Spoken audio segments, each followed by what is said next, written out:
А процедуралык маселе караганда кандай чечилет? Азыркы сиздин добушуңуз өткөн жок.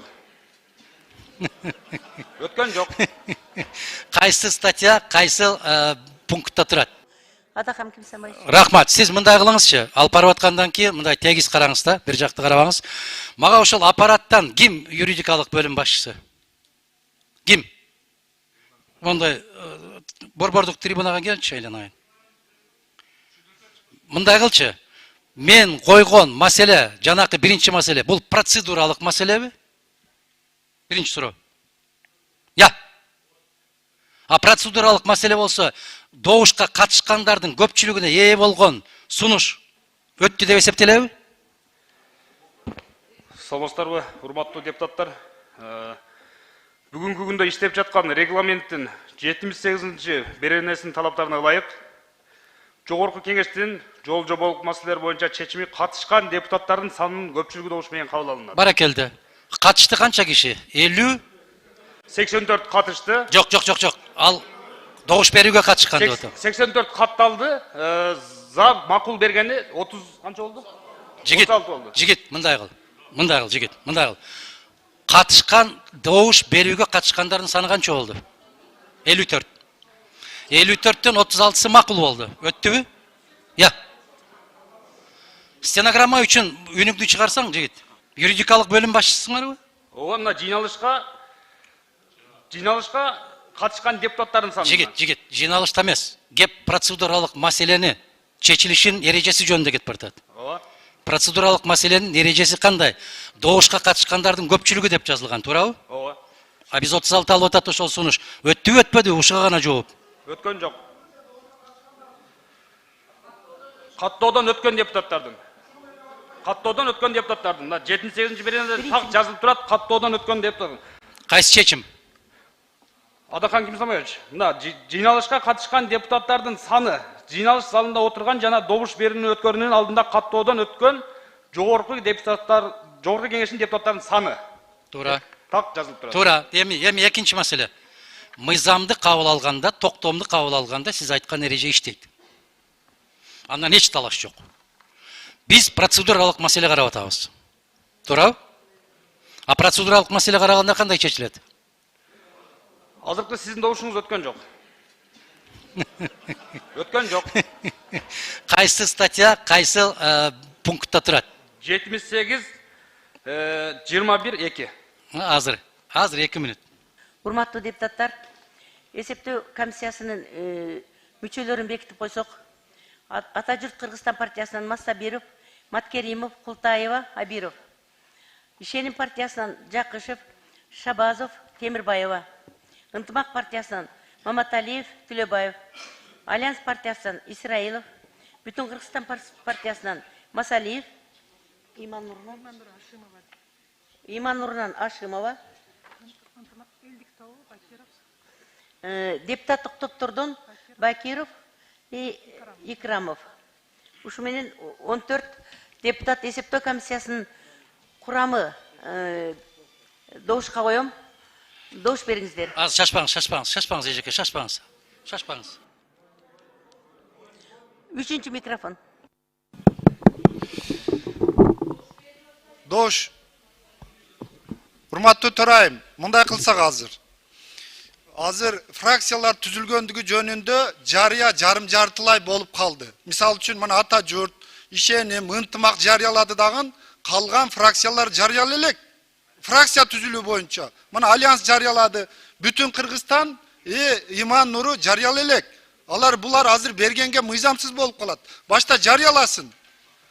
Мына фракция түзүлдү деп, мына ол ортоңку трибунаданбы, микрофондонбу жарыялагандан кийин анан өздөрүнүн атынан бир мүчөсүнү бере алат.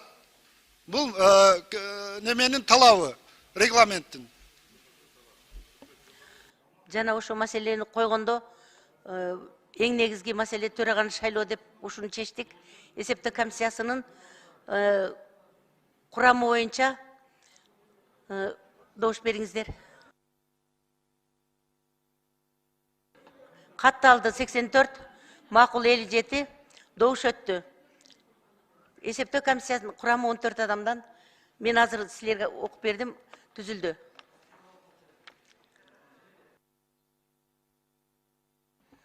5-ci mikrofon процедура.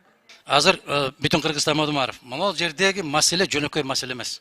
Эгерде урматтуу кесиптештер ушул жол менен барып төрага шайланган болсо, төрага 5 жыл бою ийненин учунда отурган болот. Кимде ким конституциялык сотко берген болсо, ал 100% утат. Эмне үчүн? Азыр күчүндө турган мыйзам 10-чу беренени караңыздар. Парламенттик фракция, мындан ары фракция тизме боюнча бир саясий партиядан шайланган жогорку кеңештин депутаттарынын бирикмеси. Төрөбаев жарыя кылды, стенограмманы көтөргүлө. Биз 30 канча кишиден турабыз деп. 30 канча кишиси жок мунун. Экинчини караңыздар. Фракциянын өзүнүн курамына башка партиялардан өткөн депутаттарды кошууга укуксуз деп турат. Же Төрөбаев сөзүн артка алсын. Биз фракция түздүк, фракциябыз 30 кишиден турат деп жарыялаганын артка алсын. Андан кийин ушул эрежеде көрсөтүлгөн боюнча жыйын өткөрүп, протоколун сизге тапшырып, момундай фракция жарыяланды, 15 кишиден турабыз деп карыядан жарыяласын. Бул менин талабым эмес, урматтуу кесиптештер, бул мыйзамдын талабы. Бул мыйзамды биз алган эмеспиз. Ошол Төрөбаевтер отуруп алган ушул мыйзамды. Мен эмнени талап кылып атам? Муну ол жерде кандай жазылса, кыйшаюусуз аткарылышы керек деп атам мен. Эгер эжеке сизде эме болбосо, мына юридикалык укук бөлүмүнүн башчысы чыгып айтсын, менин талабымды туура эмес деп айтсын.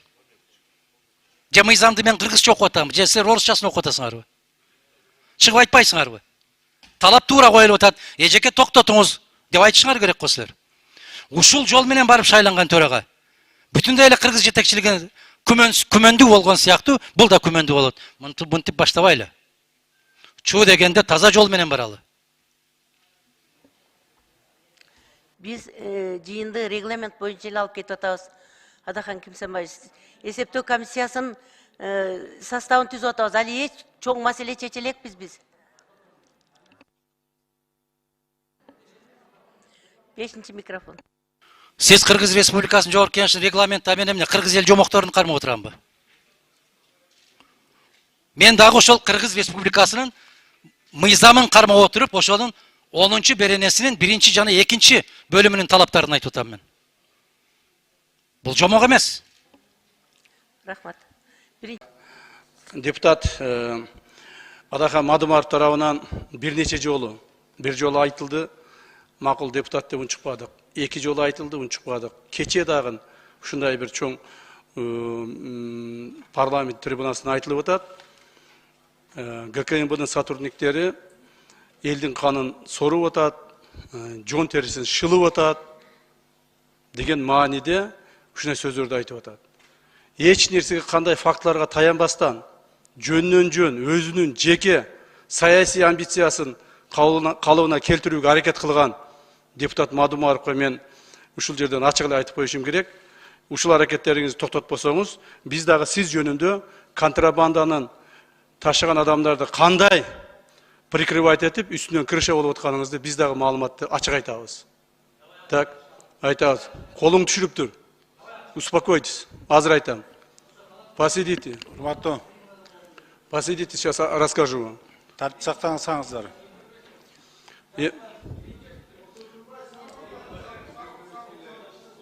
Сабыр кылып туруңуздар.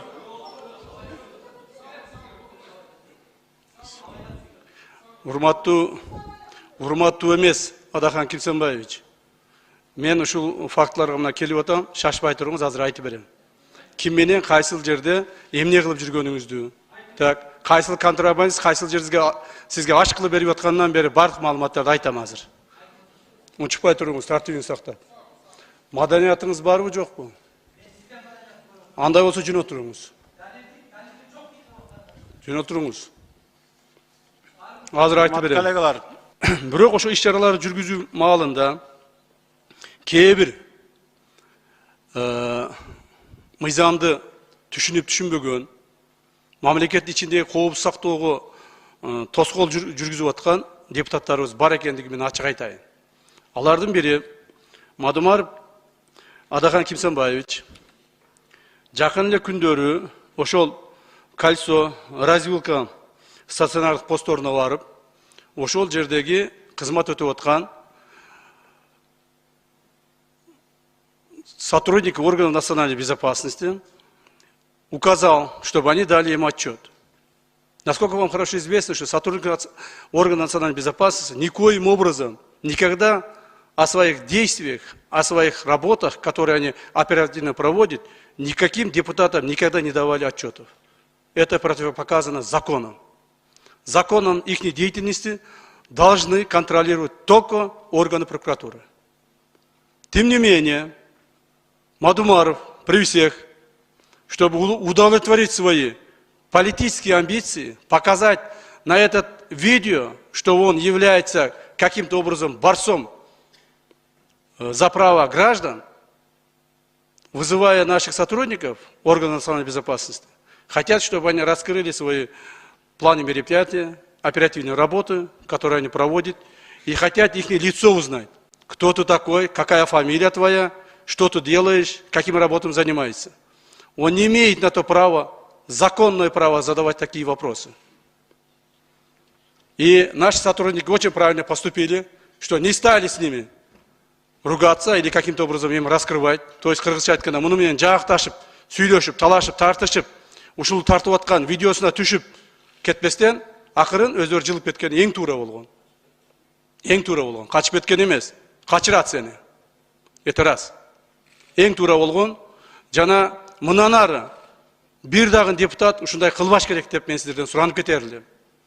Себеби алар жөнөкөй постто турган милиция эмес. Же таразаны карап турган транспорттук министерствонун кызматкери эмес. Андан сырткары ошол жерде Адахан Мадумаров жанына bir-эки адамдарды алып, ошол адамдар видеодон сүйлөп атышат. Мына сотрудниктер $500 $1000 акча алып атат деп. Бирок ошол сүйлөп аткан адамдардын ким экенин бул киши жакшы билет. Ал адамдар ошол жерде сүйлөп аткан, жанында туруп сүйлөп аткан Ташматов, Оразалиев аттуу адамдар алардын түздөн түз аткезчиликке каршы катыштыгы бар. Ташматовдун агасы дагы, иниси дагы өздөрү үй бүлөсү менен ушуну аткезчиликти жасашат. Мадумаров менен сүйлөшкөндөн кийин эле 5 жолу 5 факты менен ошол үй бүлө кармалды. 5 факты менен кармалды.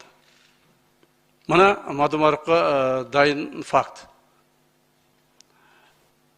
5-ші микрофон. Бүтүн Кыргызстан Мадумаров. Макул. Бербей койдуңар. Эмне болот? Камчынын ушул жерде бүт кыйкырган, жала жапкан сөздөрү калат дагы Мадумаровдун үнү чыкпай калат. Ошондойбу? Биринчиден мен сизге кыйырган жокмун. Мен камчы эмесмин сизге. Кандай кылабыз? Знаете. Мен уятсыз деп, тартипсиз деп айта элекмин. Азыр чыкканда айтам мен. Айтасыз. Эмне кыласыз? Кандай болот аны талант Тудумович? Мен сизге сүйлөп аткан жокмун. Суроого жазылды, урматтуу Адахан Кимсанбаевич. Суроого эмес, мен биринчи болуп кол көтөрбөдүмбү. Раз ушундай болуп чыккандан кийин сөз бериңиз деп. Сөз беребиз албетте. 2 мүнөт. Ошондон азыраак сүйлөш керек. Тилим барда эле сүйлөй бербестен. Жооп бересиз бардыгына. Жакшы, рахмат. Колуңду кезебеген, колуңду сындырып коем. Колуңду сындырып коем. Биринчиден, экинчиден. Жакшы, мына өткөндө урматтуу депутаттар эме бербей, согласие бербей камалбай калдың.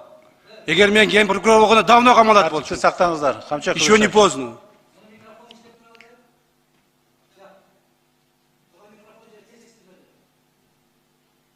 Тартипти сактаңыздар. Регламент менен, мыйзам менен иш алып барсак. Ар бир жерде өзүнүн эрежеси бар.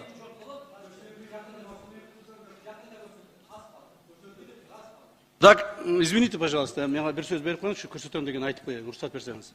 Урматтуу депутаттар, бул кишини көрсөтөм дегенде жөн бар. Себеби бизде толук оперативдүү маалыматтар бар. Булар мамлекетте чаң тапалаң уюштуруп туруп, мамлекетте бийликти алмаштырууга аракет кылып атат. Мен айтып коеюн, мамлекеттеги бийликти сиз эч качан алмаштыра албайсыз. Бул бир. Так, бир туугандарыңыз, ошол эле Абдусаттар жана башкалар чогулуп алып туруп, жакында Адахан Кимсанбаевич, Адахан акабыз бийликке келет. Биз буларды көрсөтөбүз деп отургандардын бардык оператив жумуштар жүрүп атат. Жакында бир тууганыңызды камасак ушул иштер боюнча дагы кыйкырып чыгасыз. Ошондо эч нерсени көрсөтө албайсыз. Сиз көрсөтө турган адамдар өтүп кеткен уже. Хорошо? Рахмат. 5-ші микрофон процедурный. Талант Тудумович, Маселе менен. келген кишилердин микрофону эмне тынымсыз иштеп турабы? же Ташиевке өзгөчөбү? Эгерде ошондойлор болгон болсо бүтүндөй барып алып барып, могу жерде бир жаман адат пайда болду азыр бийликте. Аябай көрүнгөн кишини сабап кыйкырып коет, КТРЛТРден сайратат, аймак деген, регион дегени бар сайратат. Ал заманыңызда өткөн. Эгерде мына ушундай болуп көрсөтөбүз деген болсо деп сөздү бурмалабагыла. Силер сөздү түшүнбөйсүңөр. Ал сөзгө түшүнүш үчүн дагы көптөгөн жылдар керек. Билип атабыз сизди билимдүү Сиз түшүнгөнүңдү көрүп атам, бир дагы айта албайсың. Сиз Мамлекет үчүн бир дагы жакшы. мына ушул жерде айтып атасыз. Бүт баарына крышавать этти деп. Крыша болуп аткандардын бүтүндөй барып четинен кама. Четинен кама, мен кол чабам. Сени кошуп калмайбыз жакында. Колдон келбейт. Колдон келбейт. Колдон келген барып калган эсиңден чыгып калды. Колдон келген ишти айтпачы Айлана. Колдон келген ишти айтпачы. Көрөбүз колдон келбеген. Кайма айтышпасаңар. Каймач, гөнгөн экенсиңер, көрүнгөн кетем, кыйкырып. Переворот кылыштын алдында өзүң жок болосуң. Мен ак үйдөн секирген эмесмин переворот кылам деп. Мен конституциядан чыккан эмесмин. Переворотту силер кылгансыңар, силер жооп бересиңер. Сен да жооп бересиң.